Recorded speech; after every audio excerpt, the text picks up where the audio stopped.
absen dulu. Ada yang tidak hadir? Ada. Ya, siapa yang tidak hadir? Anissa. Nah, semua pada kesempatan kali ini kita akan belajar P5 PPRA, yaitu proyek penguatan profil pelajar Pancasila dan profil pelajar Rahmatan lil Alamin dengan tema gaya hidup berkelanjutan. Adapun subtemanya sampah tanggung jawab kita semua. Nah, kita akan pertama tahap pengenalan.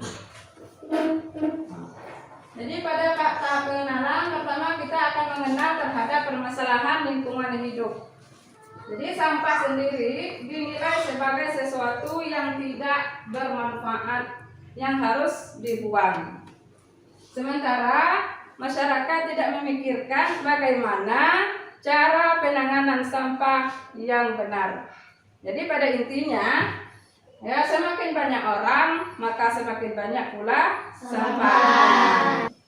Kemudian yang kedua, pengenalan terhadap sumber sampah. A. Sampah dari rumah tangga. Apa saja sampah yang bersumber dari rumah tangga? Siapa yang bisa? Silakan. Ya, coba kamu apa saja contohnya? Berupa sisa pengolahan makanan. Ya, sisa pengolahan makanan. Kemudian, ya, satu lagi siapa? Ya, coba Tifa. Penangkapan rumah tangga bekas. Ya, penangkapan rumah tangga bekas. Kemudian yang B, sampah dari pertanian. Apa saja contoh sampah yang bersumber dari pertanian? Siapa yang bisa? Saya. Iya, coba kamu. Seperti jerami dan sejenisnya. Iya, seperti jerami dan sejenisnya. Nah, pintar. Tepuk tangan. Lagi. Yang C. Ya, kita lanjut. Yang C, sampah dari perdagangan dan perkantoran. Terdiri dari kardus, ya, pembungkus, kertas, bahan organik, dan lain sebagainya. Itu yang dari perdagangan, ya. Kemudian sampah ada dua jenisnya, ya. Kita perhatikan gambarnya. Pertama ada sampah organik, kemudian yang kedua sampah non organik.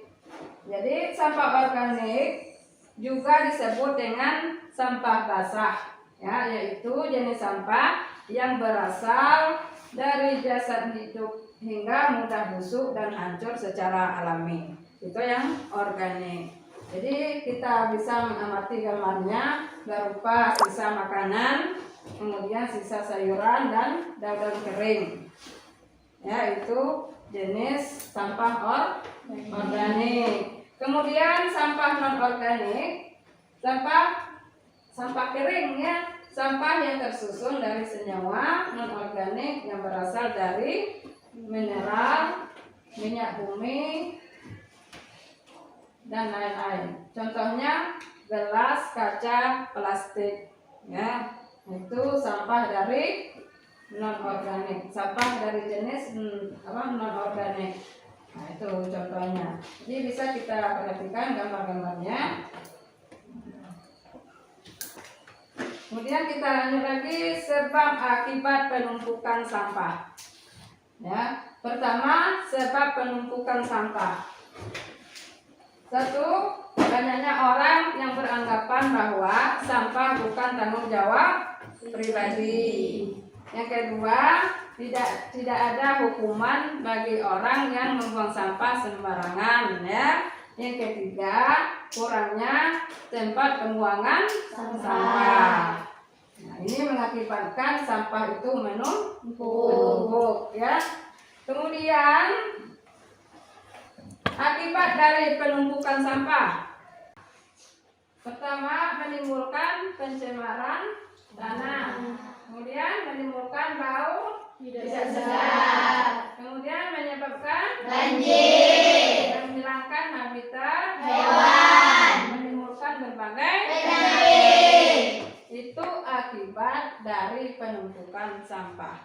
Ya, ketika kita berbelanja tidak memakai tas kresek atau tas plastik. Ya, yang kedua reuse, yaitu memanfaatkan ulang. Ya, contohnya menggunakan botol isi ulang. Ya, kemudian memanfaatkan kaleng bekas untuk pot bunga. Ya, jadi sampah tersebut bisa kita manfaatkan ulang. Ya. Kemudian yang ketiga recycle, ya, atau daur ulang. Jadi sampah itu bisa didaur ulang seperti sampah kertas menjadi daur ulang atau menjadi kerajinan. Ya, kemudian apalagi mengolah gabus styrofoam menjadi matako atau pot bunga. Kemudian mengolah sampah organik menjadi kompos. Ya, itu cara pengelolaan sampah. Pemanfaatan sampah. Jadi ada beberapa manfaat sampah. Yang pertama pembuatan kompos, ya, pembuatan pupuk kompos. Kemudian yang kedua kerajinan dari botol bekas. Dan yang ketiga dijual ke bank sampah. Paham? Paham. Perhatikan semuanya. Nah, terakhir untuk tahap pengenalan yaitu tentang asesmen formatif. Ibu akan memberikan lembar tugas, lembar kerja. Silakan diisi ya. Langsung.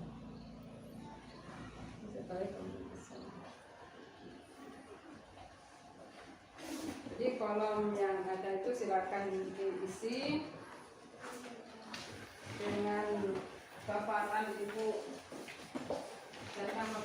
tadi tentang sampah ya, isi.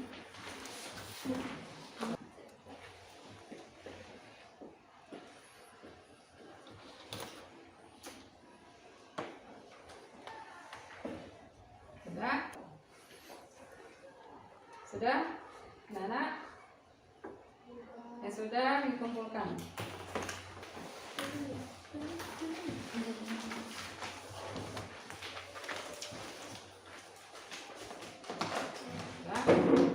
Yang kelompok sudah?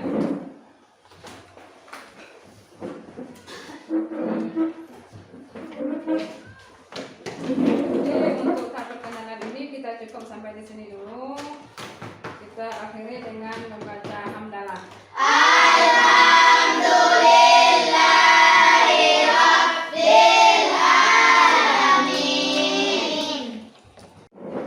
Assalamualaikum warahmatullahi wabarakatuh. Waalaikumsalam warahmatullahi wabarakatuh. Baik anak-anak semua, pada hari ini kita akan melanjutkan kembali proyek kita yang kemarin dengan tahap kontekstual, ya, dengan langkah-langkah sebagai berikut. Pertama, melihat permasalahan sampah di lingkungan madrasah melalui observasi lapangan. Yang kedua, mengidentifikasi jenis-jenis sampah di lingkungan madrasah. Kemudian yang ketiga, mengidentifikasi sumber-sumber sampah. Yang keempat, mengidentifikasi solusi yang dapat diaplikasikan dalam mengurangi dan memanfaatkan sampah. Yang kedua, tahap aksi. Pertama, praktik pemilahan sampah. Yang kedua, melakukan kerjasama proses pemanfaatan sampah dengan bank sampah daerah. Kertas tempat kerjanya di bawah. Sampah yang kita temukan diambil ya, kita kumpulkan. Ya, kertasnya adanya.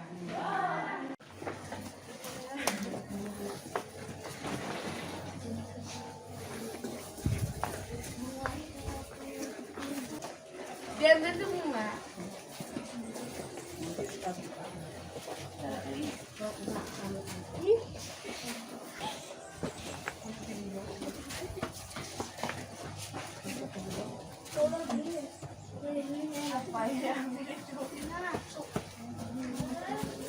Ini adalah hasil identifikasi sumber sampah dari madrasah kami. Kami dari kelompok 1 akan mengidentifikasikan sumber sampah. Sampah ini berasal dari dapur dan ini adalah sumber sampah dari kantin. Ini adalah sumber sampah dari halaman. Menyampaikan identifikasi sumber sampah yang ada di madrasah kita. Yang ini sampah dari halaman, ini dari dapur, ini dari kantin, dan ini dari kantor. Ini dari kelompok, ini dari halaman, ini dari kantin, ini dari kantor, ini dari dapur. Terima kasih. Kami dari kelompok 1 akan menyampaikan identifikasi hasil jenis sampah. Ini adalah sampah anorganik dan ini jenis sampah organik dan ini adalah jenis sampah anorganik. Kami dari kelompok 2 menyampaikan hasil identifikasi jenis sampah. Yang ini sampah organik dan yang ini sampah anorganik. Kelompok 3 akan menyampaikan hasil identifikasi jenis sampah. Yang ini sampah organik dan yang ini sampah anorganik. Kita menyampaikan hasil dari pemilahan sampah. Ini adalah contoh sampah organik dan ini juga termasuk contoh sampah organik. Oke anak-anak, jadi sampah-sampah yang sudah kita pilah tadi akan kita berikan kepada bank sampah untuk pengolahan selanjutnya.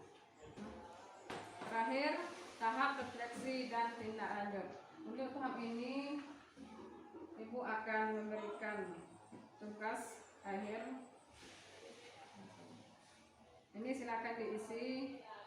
Coba yang ini kelompok 1, kelompok 2, kelompok 3.